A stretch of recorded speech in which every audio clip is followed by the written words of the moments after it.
Karnak temple Luxor শহরে, hidden gym, UNESCO world heritage থেকে যে পুরোটাই একদম সংরক্ষিত, এবং এর ভিতরে অনেকগুলো টেম্পল, অনেক রাজা বাদশাহ যত ছিল, এমনকি রামসেস II যারা আমরা ফেরাউন বলি, এবং আখনাতুন, ইউসুফ আলাইহিস সালামের ইতিহাস সব এর ভিতরে আছে।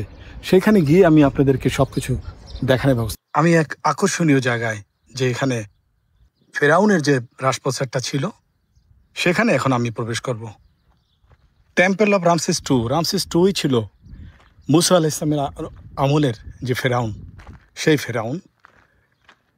তো সেই রামসেস II, ইতিহাস বলে ফেরাউনের স্ত্রী আসিয়া আলাইহিস সালাম শিশু মুসা আলাইহিস সালামকে নীল নদে ভেসে আসা ঝুড়ি থেকে উদ্ধার করে তার প্রাসাদে লালন পালন করেন।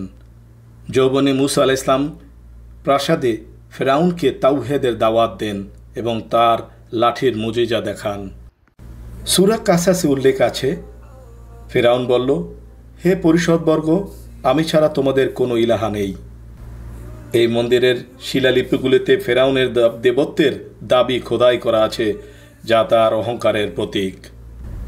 ফেরাউন অত্যন্ত অহংকার ভরে দাবি করেন, হে হামান, আমার জন্য একটু সুউচ্চ প্রাসাদ তৈরি করো, যাতে আমি মুসা আলাইহিস সালামের আল্লাহর সাথে যুদ্ধ করতে পারি।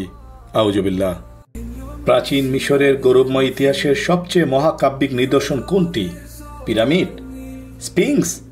না বন্ধুরা, লুক্সরের প্রাণকেন্দ্রে রয়েছে এই কার্নাক টেম্পল, যেখানে সময়ের স্রোতে হারিয়ে গেছে ফেরাউনদের অমর কীর্তি।